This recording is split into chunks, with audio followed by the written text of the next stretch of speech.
Après l'atelier céramique et l'apprentissage de l'émaillage, les élèves de terminale CAP-APR découvrent la technique du raku. Sylvie Gravelard, céramiste professionnelle, est venue à la cité scolaire Jean Jaurès avec Sachio, son assistante. En ce lundi matin, à 8h, elles installent le four à raku, qui est ici un four à bidon de 200 litres. En cette matinée, au temps maussade et à la température glaciale, les élèves aident Sylvie et Sachio à sortir tout le matériel et à l'installer.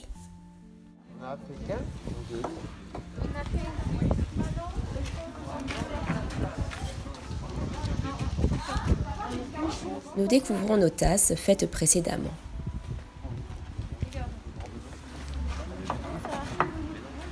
Sylvie a amené des modèles pour nous montrer comment réagissaient, quant à la couleur, les différents émaillages. La bonne humeur est au rendez-vous avec les terminales CAP. Les pinceaux, vous pouvez les laisser dans le... Faire quoi là, madame? Oui, ça c'est du transparence. Hein. Tu peux ça, on a déjà ça. Ouais, mais tu peux si tu as envie d'en mettre ailleurs, sinon c'est la couleur à côté. Consciencieusement, chacun d'entre nous décore et met en scène, à partir des émaux, ces différentes tasses.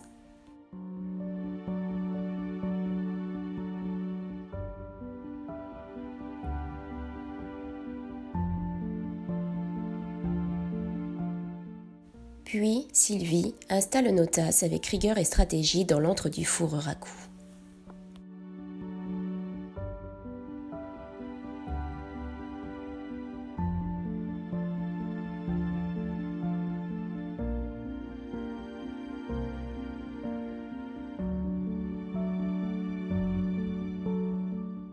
Elle repositionne la partie supérieure du four bidon.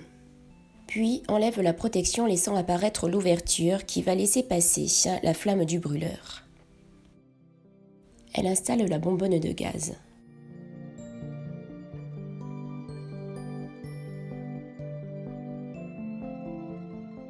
Les élèves sont attentifs et aident Sylvie et Sachio à la mise en place de la cuisson raku.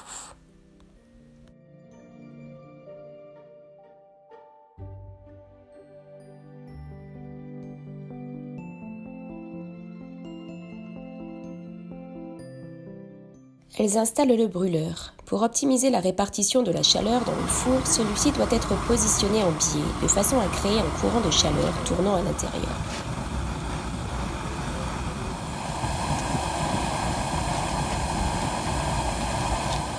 La bouillasse, là.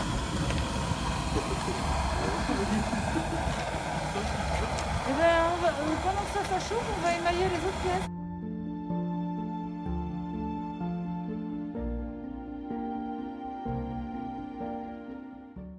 Ayant intégré le processus d'émaillage, les élèves font attention à ne pas en positionner au-dessous de leur tasse.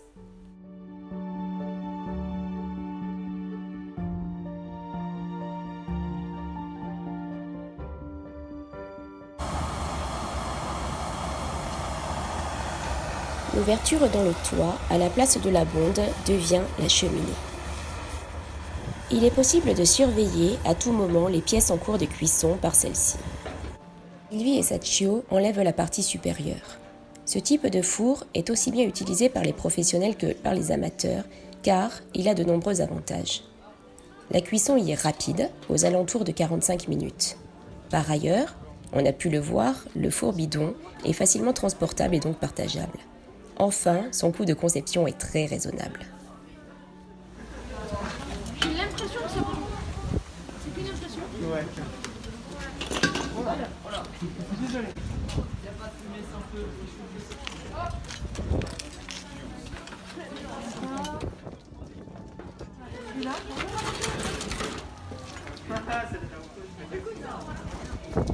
Dans notre version occidentale, le traitement des pièces tend actuellement vers une phase de réduction après cuisson. Elles sont rapidement mises dans des récipients et recouvertes de matière inflammable naturelle, comme ici de la sciure de bois compacté, afin d'en empêcher la combustion en limitant l'apport d'oxygène au contact de l'émail en fusion. L'atmosphère carbonée réagit et modifie les glaçures et la pâte, produisant des effets de surface uniques sur les pièces.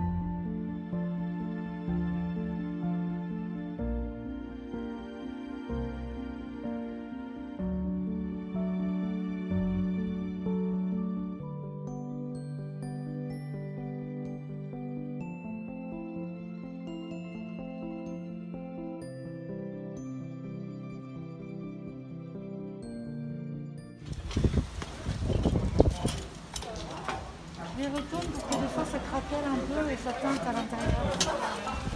Sinon ça reste un peu moins. On va les laisser un petit peu.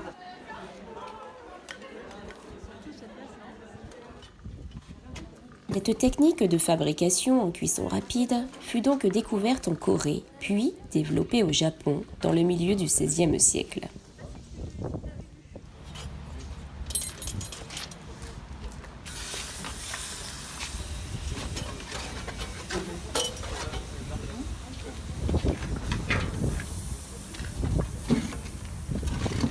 Après refroidissement, les pièces seront nettoyées par Sylvie et Sachio avec un produit abrasif pour enlever tous les résidus de suie et de sang.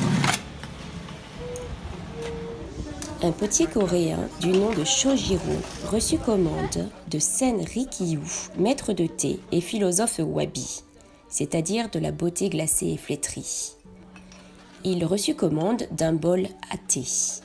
Celui-ci devait éveiller les 5 sens à celui qui le tiendrait dans les mains par la qualité de sa terre et la simplicité de sa mise en œuvre.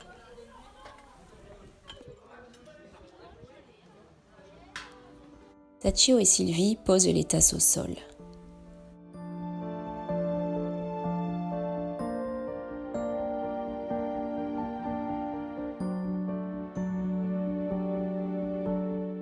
Elles observent les résultats. Les élèves, quant à eux, se laissent surprendre par les réalisations finales. Nous remercions Sylvie Gravelard et Sachio de leur venue et d'avoir partagé avec nous leur savoir. Nous pensons d'ores et déjà à l'exposition que nous mettrons prochainement en place au CDI de l'établissement Jean Jaurès. Merci aussi aux élèves pour leur investissement, leurs professeurs adorés et la direction qui a permis la réalisation de ce projet.